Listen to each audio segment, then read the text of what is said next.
If you're an agency and you've got clients, you're not going to want to miss this video. This one's a little bit off the cuff.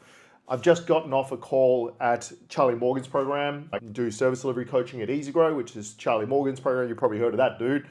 And I just got off a call, and he just reminded me of something that comes up all the time in these coaching calls when I'm talking to agency owners that are stressed out about their clients. This one concept fundamentally changed my trajectory as an agency owner. I can guarantee that it will probably do the same thing for you. And it's not really spoken about much. And that is, you should not be a slave to your client, and you should not let your client affect and change what you do for them, if that makes sense. So I'm going to go into obviously more detail about that. So basically, this gentleman jumped on the call and he was saying that he needs more results from his ads. He needs more results. And he needs them faster and faster. And I was like, okay, well, where did this come from? Because we have a plan of attack. We've been working together, had a plan of attack. I don't see what changed specifically. And he was saying, oh, my client keeps ringing me up every day or messaging me every day, saying that you're not getting enough leads, and now we're not, now we need to get more. And my response to him was, okay, why are you letting him dictate how your agency operates? Is the first question I had for him. Why are you letting the pressure he is putting on you change the way you operate, right? Because you operate in a certain way. You operate as a good agency owner under a set of procedures and a set of processes, and you know you can get results with that. So why are you letting him and the pressure he puts on you affect that? And he obviously couldn't give me an answer because it's an impossible thing to answer if you haven't thought about it much. But fundamentally, there's a really bad habit that a lot of agency owners have, and that is people pleasing. It's just a built ingrained habit. We think that these people are paying us, so we have to do exactly what they want us to do. And I've just learned over time that the less I listen to that instinct in my head, the more and more money I've made as an agency. And we do all right, as you guys know from previous videos. So how does that apply in practice? How do we actually implement that in practice, given that it's very easy to say, in theory? Well, it's really, really important to understand that a lot of business owners that you work with, they're a combination. There's a lot of them that are narcissists, and there's a lot of them that have gotten to where they are today by cracking the whip on people, whether that's their employees, whether that's suppliers or whatever, cracking the whip.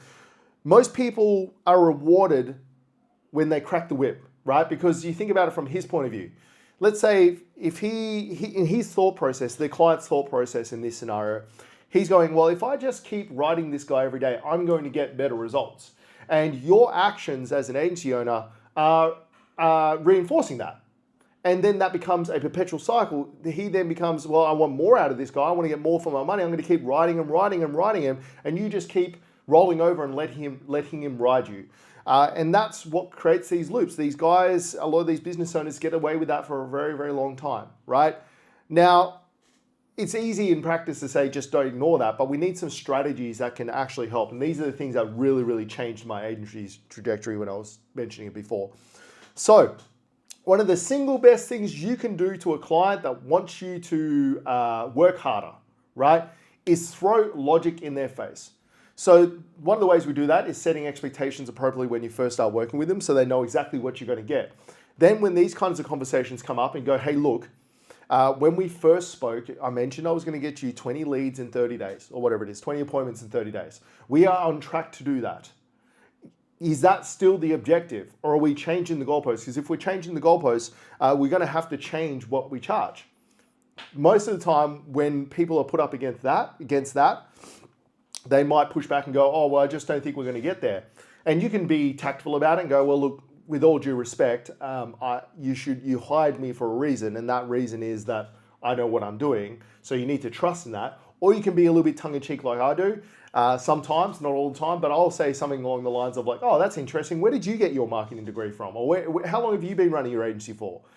Obviously, that works pretty well in Australia. I don't know how well that would work in the US, so maybe don't necessarily try it. But the fundamental thing you need to understand is that when you do this and you have these conversations with the clients, you need to use logic against them, and you need to have a frame of reference to wheel back to go, this is our truth. Yes, you want me to work faster, you want me to get more leads. This is what we agreed to, this is what I'm doing. You can't argue with yourself because you agreed with that. So that's the first thing.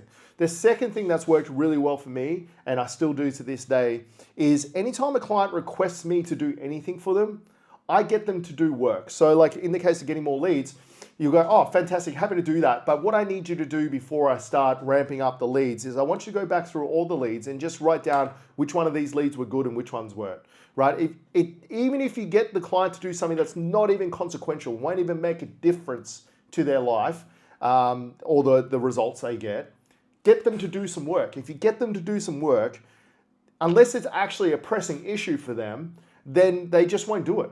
So it's a really, really good like strategy for making people leave you alone effectively, because when you turn around and go, hey, look, I'm happy to add those ads, but can you know, if they say, oh, your ads aren't working or they're not very good, we need to change them, we need to do this. Oh, fantastic, happy to do that. Can you just find me some examples of the ads you want to change? Because I run these ads a lot and I know they work. So if you give me a frame of reference, then I can come up with something. I will never do it because they're just pressing for the sake of pressing. The other problem with someone pressing for the sake of pressing, and why you need to get out of the habit of doing it, because a lot of the guys in Easy Grow will turn around to me and say, it's fine, I don't have much on, I'm happy to do it. What happens when you've got 20 clients, 30 clients, 40, 50, 70? You having clients constantly pressing you to push harder and harder, that push you out of the processes and systems that you've built as you've scaled, will destroy your agency's margins and you will make no money. So you really need to get out of that. Like, you need to think like a big agency early, and your actions that you take, and I'd say this with Facebook ads all the time, the actions you take in Facebook ads when you're starting out are the habits you're going to create when your agency gets bigger.